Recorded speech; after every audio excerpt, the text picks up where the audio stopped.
Hey guys, welcome back to another video, guys. Today we're going to be talking about will the Surface Duo 2 be a colossal failure or not. Let's go ahead and get right into it. So starting off right away, I made a video earlier today talking about this little FCC article right here.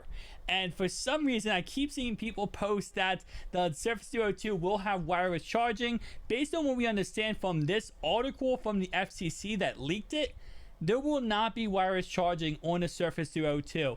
What it has is a wireless power transfer. Now, the fact it doesn't have wireless charging is an absolute L to me. That's absolutely awful because I feel like every device nowadays has wireless charging.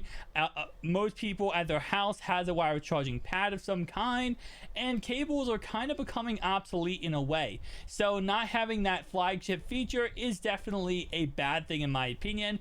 But I don't know why I keep seeing, I guess because people see this word right here, wireless power transfer, and they think that means that it's wireless charging. It is simply not. What that means is you can transfer power battery life from one device to another device. We see the same concept happen with a lot of Samsung phones actually, where you take one Samsung phone like this, you put it on top of another phone, and you can actually charge that phone and transfer power from your phone to the other phone without any issue at all. This is a common thing we see in a lot of Samsung devices. I think Apple also has that enabled for their devices. So again, like I said, I don't know why people keep thinking it has wireless charging, but it does not. Now, with that in mind, will this be a colossal failure or will this actually work out pretty well? Let's go ahead and talk about it. So starting off right away, here are the specs of the actual device. So we have a Snapdragon 888 processor, we have Android 11, we have 8 gigabytes of RAM, 128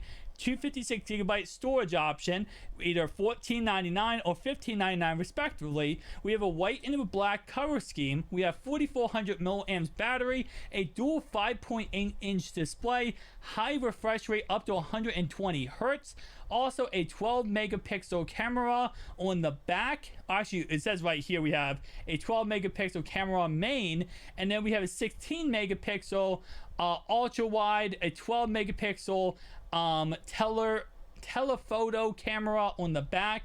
We have 5G, Bluetooth 5.1, NFC, and incorrect on wireless charging. We have wireless power transfer, which means, if you guys want to be honest here, you can charge your Surface Pen without plugging it in, guys. That's what it means, okay? The whole point of the wireless charging transfer is you can take your Surface Pen, put it on the top of your device, you know, it sticks like a magnet, you can charge it. Guys, Microsoft thought of it all. Guys, Microsoft is firing on all cylinders here, boys. They know what we wanted. We all wanted to charge our Surface Pen.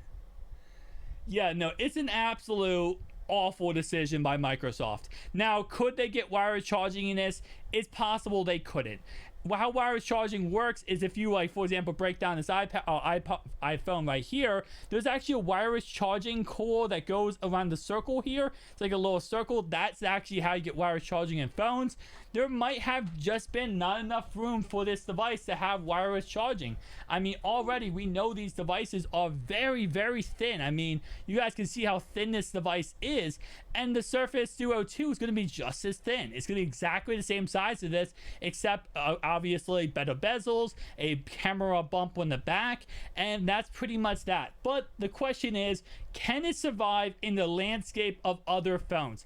Can it survive versus, for example, the Galaxy Fold 3 right here? Can it survive with it being so much thinner than this bulky mass right here?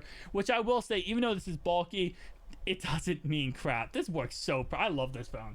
I absolutely love that phone, even though it's bulky. Nonetheless, though, can it survive? And the real answer to that question is yes, it can, for the price tag. But the issue is, and I know I see a lot of comments about it in my comment section, and to be honest, you guys are 100% rightfully so when it comes to your comments in the comment section, okay?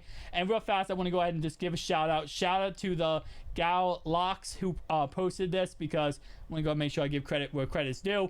But what I will say is that yes, it can survive, but there are a lot of people who are speculating and have speculations about Microsoft not being, 100% behind this device.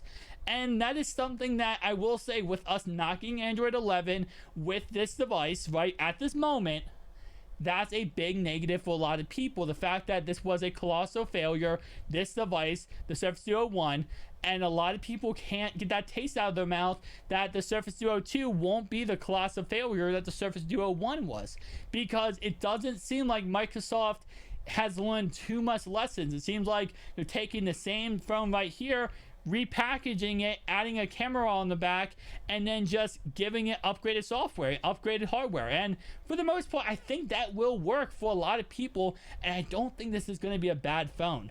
But I will say, I understand why people are speculation and having, doubts about this phone being amazing. But me personally, I'm going to tell you right now, I think this phone is going to be absolutely amazing. I truly do believe that. And the reason why I say that is because, first off, it is ran on Android 11, not Windows 11, because Microsoft doesn't like us. I'm just going to say, okay, I really wish this was Windows 11. But anyway, though, ran on Android 11, which obviously has its, quirks. I think it's fine on this device. But that's going to make this device a lot better. It has upgraded RAM. I really wish it was 12 gigabytes with what we saw in the Galaxy Fold 3, but it's all good. 8 gigabytes is fine for this phone. And of course, you're going to be able to get everything you need. You get the same battery as the Galaxy Fold 3. You got $300 less price tag than the Galaxy Fold 3. I still will say that the biggest thing about this device, you guys not in my video recently, that it will have a curved display. Now, I didn't really cover it correctly in that video with the curved display. It is not going to be the whole entire display. So these edges right here, guys, will be flat. They will look exactly like this. The curved display right here will be completely flat. The only place it curves is toward the hinge. So if you guys look at the phone right here, this area right here will curve. So it will make kind of like this shape toward the hinge. So when you close the device, this will be flat right here, and there will be a little curved hinge right here. So you can look down right here and actually see notifications. While the phone is closed, you can actually see notifications and see things on the phone. That is an absolute W to me, right? So with NFC being on this phone, with having 5G, I think this phone will be a very much better phone, and I think it will sell very well, especially compared to the other flagships. And you got to keep in mind one thing, and it kind of sucks to say this, but it's kind of facts at the same time. With how bad the Surface Duo 1 was, and how Microsoft just completely punted it and made it, at one point, you guys do not remember, Microsoft was trying to sell this off as an Xbox Game Pass device. They were trying to say, hey, look, this is Xbox Game Pass device. But with that in mind, with how bad this phone actually was, if Microsoft is getting a lot of returns or not making money, obviously they discounted the price immensely, they're just not going to care about the device anymore. That's just, it's sad to say, but that's kind of just how a lot of business is, and that's just how it ended up being. If this device, which I believe will sell amazingly, will do amazingly, Microsoft will care about this device very, very much longer than they did the Surface Duo 1. If a device actually works and people love it, Microsoft won't give up on it. So I will say, I do believe this is going to be a very, very good device, and I think it's going to be successful because of the fact it has a lot of things that the Fold 3 does have. Not everything, but a lot of things, and it will be able to compete with a lot of other current phones on the market, where now you're not just looking at the hardware, you're also being able to look at the software and seeing this device as a true, genuine phone. So like I said, guys, on the 22nd, we will be covering on the channel the whole breakdown of the whole entire phone, Surface Duo 2, when it gets to launch at their event. And early October, I will have an unboxing, and we will be breaking down this device all October, all November, all December, talking about the Surface Duo 2 and why you guys maybe should pick it up. But you might want to wait for my review before you do that, because I'm going to be going ham. You guys already know I give my honest reviews of these devices, and I'm not holding back this time with Surface Duo 2, because this is got personal. Thank you guys for watching. I'll see you guys in the next one. Peace out.